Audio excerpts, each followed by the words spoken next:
વિદ્યાર્થી મિત્રો, આપણે જોઈ રહ્યા છીએ સ્વ અધ્યયન પોથી ધોરણ 7 ભાગ પહેલો, એમાં ગણિત વિષયનો પાઠ નંબર 2 અપૂર્ણાંક અને દશાંશ સંખ્યાઓ. તો ચાલો સોલ્યુશનની શરૂઆત કરીએ.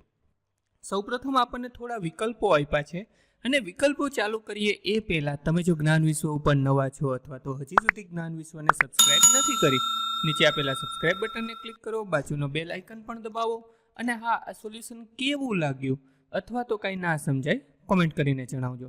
પહેલો જ આપણને આપ્યું છે કે 2.5 એને ભાગ્યા 1000 તો કેટલા થશે? તો કે 2.5 છે તો આ જે 1000 છે એને આપણે ભાગાકાર અને ગુણાકારમાં ફેરવવા હોય તો 1/1000 થતા રહીએ તો 3 શૂન્ય પછી આવે અને 1 પોઈન્ટનું આ ચોથું શૂન્ય એટલે 4 સંખ્યા પછી પોઈન્ટ 1, 2, 3 અને 4 પછી પોઈન્ટ એટલે થશે 0.0025. ત્યાર પછી નીચેનામાંથી કઈ સૌથી મોટી સંખ્યા કઈ છે? તો કે નીચેમાંથી સૌથી મોટી સંખ્યા છે 32/0.05. હવે 2/5 એને ગુણ્યા 5.1 કેટલા થાય? તો કે આ 5 ગુણ્યા 5 25 વત્તા 1 26/5 છે. આ જે બીજી સંખ્યા છે 26નો આને 2 સાથે ગુણાકાર એટલે 26 દુ 52 અને 5નો 5 સાથે ગુણાકાર એટલે 25 તો 52/25. ત્યાર પછી આપણને ચોથું કીધું છે કે 3.3/4 ભાગ્યા 3/4 કેટલા થાય? તો કે 5. ત્યાર પછી આપણે પાંચમું કીધું છે કે 3 અને 4.2 ગુણાકાર કેટલો થાય? તો કેટલો થાય? તો કે 13.1. ત્યાર પછી છઠ્ઠું આપણને કીધું છે કે 5/7 એને ભાગ્યા 6 બરાબર કેટલા થાય? તો કે 5/42. સાતમું આપણને કીધું છે કે 5.1/6 ભાગ્યા 9/2 કેટલા થશે? તો કે 31/27. આઠમું આપણને કીધું છે કે 7 ને 2/5 વડે ભાગતા શું પરિણામ મળે? તો કે આપણને 35/2 મળે. અહીં 2/5 વડે ભાગવાના છે એટલે કે આનો ગુણાકાર શું થશે? તો કે 5/2. આની વ્યસ્ત 5 × 35/2. ત્યાર પછી આપણને થોડી ખાલી જગ્યાઓ પૂછી છે તો એના વિશે વાત કરીએ તો 27/2/3 બરાબર કેટલા થાય? તો કે આના આપણે ગુણાકાર કરી નાખીએ તો કે 3 × 9 = 27. 3 ને 3 ઉડી જાય તો અહીંયા વધ્યા 9 ને અહીંયા વધ્યા 2. 9 × 2 એટલે કે 18. ત્યાર પછી 4.2/7 1/2 બરાબર કેટલા થાય? તો કે 2.1/7. ત્યાર પછી 4/5 ભાગ્યા 4 બરાબર કેટલા થાય? તો કે 1/5. ત્યાર પછી આપણને કીધું છે કે 3.2 એને ગુણ્યા 10 બરાબર કેટલા થાય? તો કે આ જે એક શૂન્ય છે અહીંયા એડ થઈ જાય તો બની જાય 32. ત્યાર પછી આપણને એવું કીધું છે કે 25.4 એને ગુણ્યા 1000 કેટલા થાય? તો આ પોઈન્ટ આપણે કાઢવા માટે એક શૂન્ય કાઢી નાખવા પડે કે એક શૂન્ય કેન્સલ થઈ ગયું તો કેટલા વધ્યા? તો કે 2 શૂન્ય અહીંયા પાછળ લગાડી દો તો 25,400. ત્યાર પછી આપણને એવું કીધું છે કે 4.7 એને ભાગ્યા 10 કેટલા થાય? તો કે 0.47. 15મી ખાલી જગ્યા આપણને કંઈક એવું કીધું છે કે 4.7 એને ભાગ્યા 100 કેટલા થાય? ત્યાં જો 0.47 થતા હતા એનું એક પોઈન્ટ આપણે આ બાજુ જતા રહીએ તો 0.047. ત્યાર પછી આપણને એવું કીધું છે કે 2.001 એને ભાગ્યા 3.003 બરાબર કેટલા થાય? તો કે 667. હવે આપણને થોડા દાખલા આપ્યા છે. પહેલું જ આપણને કીધું છે 17મા દાખલામાં વર્તુળના છાયાંકિત ભાગની મદદથી 6/2/3 આપણે ગોતવાના છે. તો 6/2/3 એટલે કે 6 એને ગુણ્યા 2/3.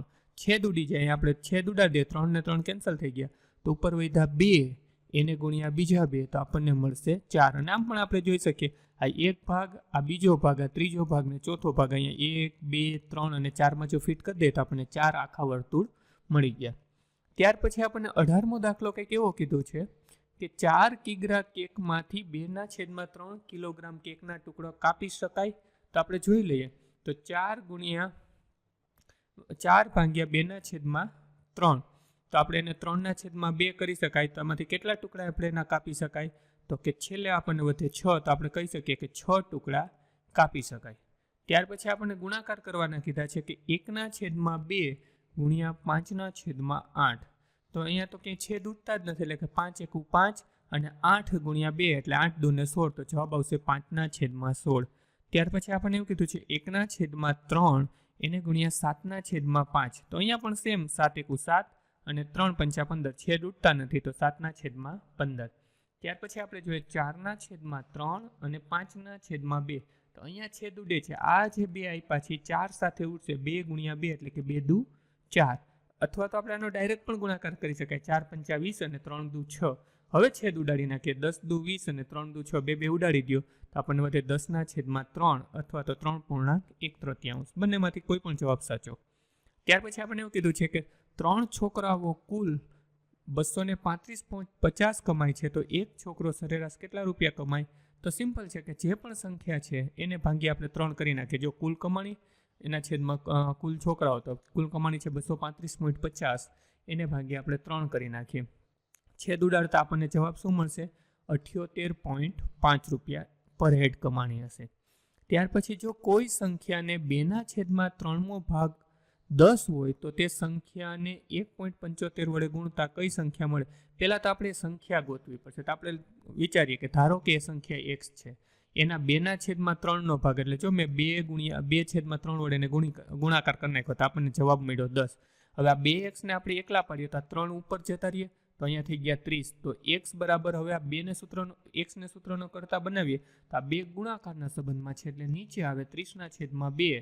તો x બરાબર આપણને 15 મળ્યા. હવે આપણને એવું કીધું છે એ સંખ્યાને 1.75 વડે ગુણવાના છે, તો 15 ગુણ્યા 1.75 કરીએ તો આપણને જવાબ મળશે 26.25. ત્યાર પછી આપણને 22મું કીધું છે કે આપેલા ખાનામાં યોગ્ય સંખ્યા લખો. અહીંયા 3 છે અને અહીંયા 15 થઈ જાય. કઈ સંખ્યા ઉમેરીએ તો અહીંયા 15 થઈ જાય? તો કે 5, 3 પંચા 15. અહીંયા 7 છે, અહીંયા ખાલી જગ્યા ને અહીંયા 98 છે, તો કેટલા સત્તા 98? તો કે 14 સત્તા 98. તો ખાનામાં આપણને સંખ્યા મળશે 5/14.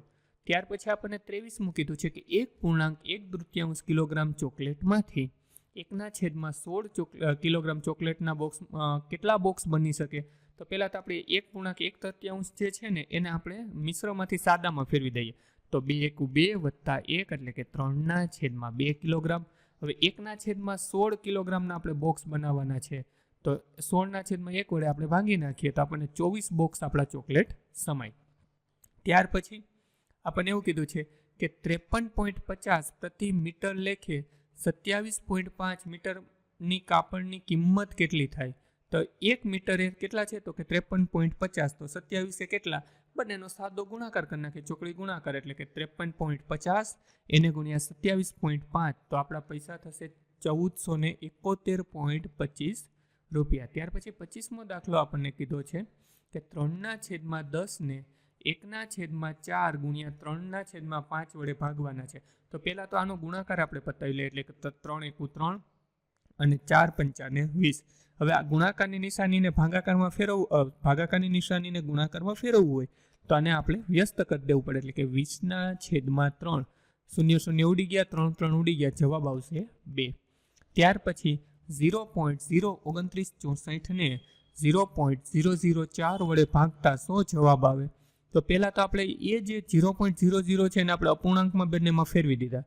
ત્યાર પછી આપણે એને ભાગાકારની નિશાનીને શેમાં ફેરવી દીધા? તો કે ગુણાકારમાં. તો આપણને જવાબ મળ્યો 741/100 અને એને આપણે દશાંશમાં ફેરવા તો જવાબ મળ્યો 7.41. ત્યાર પછી 27મો દાખલો છે કે 0.625/85 ને જવાબ મેળવવા માટે 520 ને કેટલા વડે ભાગવા પડે?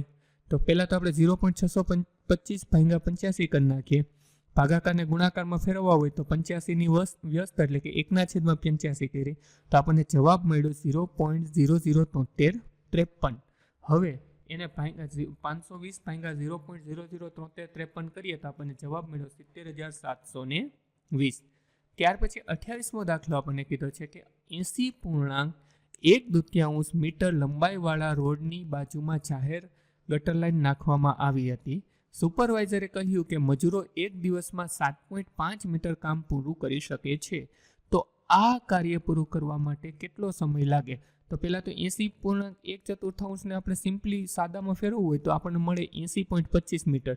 હવે એક દિવસમાં 7.5 મીટર કામ કરે છે, ટોટલ કામ કેટલું છે? તો કે 80.25 મીટર. તેને વડે આપણે ભાગાકાર કરી નાખીએ અને ભાગાકાર કરવો છે તો ડાયરેક્ટ છેદ ન ઉડે, છેદ ઉડાડવા માટે આપણે એને ગુણાકારમાં કન્વર્ટ કરવા પડે, અને ગુણાકારમાં કન્વર્ટ કરો તો શું થઈ જાય, તો કે જે પણ સંખ્યા છે એનો વ્યસ્ત થઈ જાય. તો આપણને જવાબ મળ્યો 10.7, એટલે કે અંદાજિત 11 દિવસમાં આ કામ પૂરું થશે. ત્યાર પછી આપણને કીધું છે કે રવિ 1 કલાકમાં 3.1 કિમી ચાલે છે, તો તેના ઘરેથી 10 કિમી દૂર આવેલ ઓફિસ જવા માટે તેને કેટલો સમય લાગે? તો પહેલાં તો 3.1 ને આપણે 10/3 એને મિશ્રમાંથી સાદામાં ફેરવીએ તો આપણને મળે 10/3. હવે 10/3 કિમી ચાલવા માટે લાગતો સમય તો કે 1 કલાક, તો 10 માટે કેટલો? તો આપણે એનો છેદ ઉડાડીએ, 10 ને 10 ઉડી જશે, તો આપણને મળે 3 કલાક. ત્યાર પછી 30મું આપણને કીધું છે કે 0.3 એને ગુણ્યા 0.3 એને ઓછા 0.2 ગુણ્યા 0.2, તો આનો પહેલાં ગુણાકાર કરી લે એટલે કે 0.09, આનો કરી લે એટલે કે 0.04, બંનેની બાદબાકી તો કે 0.05. ત્યાર પછી આપણને 31મું કીધું છે કે નીચેનામાંથી કયો 3/5નો સમઅપૂર્ણાંક નથી? તો કે જો આના ઘડિયામાં આવવું જોઈએ, 3ના ઘડિયામાં 6 આવે, 5ના ઘડિયામાં 10 આવેલા છે, 3ના ઘડિયામાં 30 આવે, 5ના ઘડિયામાં 50 આવે, 3ના ઘડિયામાં 9 આવે, 5ના ઘડિયામાં 15 આવે, 3 તેરી 9 ને 3 પંચા 15. અહીંયા આપણે જોઈએ તો કે 3 ચોક 12, તો 5 ચોક 20 થવા જોઈએ, એના બદલે 15 આપ્યા છે, તો આ એનું નથી. કારણ કે અહીંયા જો 3 દાન 30 થઈ જાય, 5 દાન 50 થઈ જાય, તો એવી રીતે અહીંયા થતું નથી, તો આપણો જવાબ આવશે ડી. ત્યાર પછી આપણને 32મું કીધું છે કે નીચેની આકૃતિમાં દર્શાવેલ અપૂર્ણાંકોનો ગુણાકાર કરતા કઈ આકૃતિ મળે? તો આ બેનો ગુણાકાર કરીએ તો આપણને કઈ આકૃતિ મળશે? તો કે આપણને બી આકૃતિ મળશે. ત્યાર પછી આપણને એવું કીધું છે કે 4 ગુણ્યા 8, 4 ભાગ્યા 8, 9 ભાગ્યા 27, 16 ભાગ્યા 64, તો શું આવશે? તો કે 25 ભાગ્યા 125. ઉપર જુઓ બધા 4 પૂર્ણવર્ગ, 9 પૂર્ણવર્ગ, 16 પૂર્ણવર્ગ, એવી રીતે નીચે પૂર્ણ ઘન સંખ્યાઓ આપી છે. આ ટાઈપના દાખલાઓ તમને 8મા ધોરણમાં જ્યારે NMMSની પરીક્ષાઓ આપશો ત્યારે તમને પૂછાશે. ત્યાર પછી 34મો પ્રશ્ન આપણને કીધો છે કે રીના પાસે 16 ચોકલેટો છે, તેમાંથી તેણે ચોથા ભાગની ચોકલેટો ખાઈ લીધી, તો બાકીની ચોકલેટો, અડધી ચોકલેટને તેણે રાહુલને આપી, તો રીના પાસે કેટલી ચોકલેટો વધી હશે? તો જો રીના પાસે 16 ચોકલેટો હતી, ખાધેલી ચોકલેટ કેટલી? તો કે 1/4, એટલે કે એને 4 ચોકલેટ વધી. હવે બાકી વધેલ 4 ચોકલેટ એને ખાધી, તો બાકી વધેલ ચોકલેટ કેટલી? તો કે 16 - 4 એટલે કે 12. એમાંથી અડધી એને રાહુલને આપી, એટલે અડધી મતલબ કે 1/2. તો એને રીનાએ રાહુલને કેટલી ચોકલેટ આપી? તો કે 6. તો રીના પાસે કેટલી ચોકલેટો વધી હશે? તો કે 6 ચોકલેટો વધી હશે. હવે આપણને 35મું એવું કીધું છે કે 1 ઇંચ બરાબર 2.54 સેમી થાય, તો 26.67 સેમી બરાબર કેટલા ઇંચ થાય? તો 2.54 સેમી બરાબર 1 ઇંચ, તો 26.67 સેમી બરાબર કેટલા ઇંચ? ચોકડી ગુણાકાર કરીએ તો આ બંનેનો ગુણાકાર 1 ગુણ્યા 26.67 ભાગ્યા 2.25, તો આપણને જવાબ મળશે 10.5 ઇંચ. ત્યાર પછી આપણને એવું કીધું છે કે જો કોઈ સંખ્યાનો 3/4મો ભાગ 12 હોય તો સંખ્યા કઈ હશે? તો કે 16. ત્યાર પછી આપણને આકૃતિ આપી છે, આકૃતિનો અર્થ કહો. તો કે અહીંયા કેટલી આકૃતિ છે? 1 2 3, એટલે કે 3 ગુણ્યા 1 2 3 4 ભાગ પડ્યા છે, એટલે 1/4. ત્યાર પછી આપણને ખાલી જગ્યાઓ પૂછી છે કે 93.5 એને ગુણ્યા 100, તો કેટલા થશે? તો કે 350. ત્યાર પછી આપણને એવું કીધું છે કે 8.4 એને ભાગ્યા 4 બરાબર કેટલા થશે? તો કે 2.1. ત્યાર પછી આપણને એવું કીધું છે કે 52.7 એને ભાગ્યા 100, તો કેટલા થશે? તો કે 0.527. હવે આપણને એવું કીધું છે કે હરમિત 3.5 કિલોગ્રામ બટેટા પ્રતિ કિલો ₹13.75 ભાવે ખરીદે છે, તો તેને કેટલા રૂપિયા ચૂકવવા પડશે? તો 3.5 ને તો આપણે પહેલા દશાંશમાંથી અપૂર્ણાંકમાં ફેરવી દીધા, અને સાથે આપણે રૂપિયાને પણ દશાંશમાંથી અપૂર્ણાંકમાં ફેરવી દીધા, છેદ ઉડાડવા સરળ થઈ જાય. બંનેનો આપણે ગુણાકાર કરી નાખ્યો, તો કે આપણને મળ્યો 48.125, અને સમહાવ 48 રૂપિયા ચૂકવવા પડશે. ત્યાર પછી આપણને 7મો દાખલો કીધો છે કે 7.1/6 ભાગ્યા 3.2/6 કરતા જવાબ 1.5 કરતાં મોટો અથવા 1.5 કરતાં નાનો છે. તો આપણે જોઈ લઈએ. પહેલાં આને 7ને આપણે મિશ્રમાંથી સાદામાં ફેરવી દઈએ તો આપણને કંઈક આવું મળશે. તો 43/6 અને 11/3, તો આપણને શું મળ્યું 1.95. તો આપણો જવાબ શું છે 1.5 કરતાં મોટો છે. ત્યાર પછી આપણને કીધું છે 8મો દાખલો કે 5/1.29 તેમનો વ્યસ્તનો ગુણાકાર કેટલો થાય. તો 5 કોઈ પણ સંખ્યાને એના વ્યસ્ત સાથે ગુણાકાર કરો ને એટલે કરવાની જરૂર રહેતી જ નથી, છેદ ઉડાડી દો, જવાબ 1 જ આવશે. આ વસ્તુ યાદ રાખવાની છે. ફૂલોનો એક બગીચો 22.50 મીટર લાંબો છે. શિલાએ તેની કિનારીએ 0.25 મીટર લાંબી ઈંટો ગોઠવી છે. તો તેણે કેટલી ઈંટો જોઈશે? તો કે 22.50 એને ભાગ્યા 0.25, તો 22.50 ભાગ્યા 100 એને ભાગ્યા 0.25 છેદમાં 100. તો ટોટલ આપણને જવાબ મળ્યો 90 ઈંટો એને જોશે. ધોરણ 7ના વિદ્યાર્થીઓએ ઉજાણી માટે ₹740.25 એકઠા અને ઠંડા પીણા માટે 70ની ખરીદી કરી. આ ખર્ચને 35 વિદ્યાર્થીઓ વચ્ચે વેચવામાં આવે તો દરેકના ભાગે કેટલા રૂપિયા આવે? પહેલાં તો ટોટલ ખર્ચો આપણે ભેગો કરી દઈએ તો કે 740.25 એને વત્તા 70, તો જવાબ આવ્યો 810.25. હવે કેટલા વિદ્યાર્થી છે? તો કે 35. તો સિમ્પલ છે, બંનેનો ભાગાકાર કરી નાખીએ. 810.25 ભાગ્યા 35, તો દરેકને ભાગે 23 રૂપિયા આવશે. અહીંયા આપણું વિડીયો પૂરો થાય છે. સોલ્યુશનમાં કંઈ ના સમજાણું હોય મને કોમેન્ટ કરીને જણાવજો, અને ધોરણ 7ના ભાગ 1ના બધા જ વિષય સાથે 7 વિષયના સોલ્યુશનની લિંક નીચે ડિસ્ક્રિપ્શનમાં આપી છે, તો ત્યાંથી તમે જોઈ શકશો. બાળ મિત્રો, વિડીયો જોવા માટે ખૂબ ખૂબ આભાર. આ વિડીયોને લાઈક કરો. જો હજી તમારા મિત્રો સાથે આને શેર ના કર્યો હોય તો આ વિડીયોને શેર કરજો, અને મારી આ ચેનલને કે જ્ઞાન વિશ્વને સબસ્ક્રાઈબ કરવાનું ભૂલતા નહીં.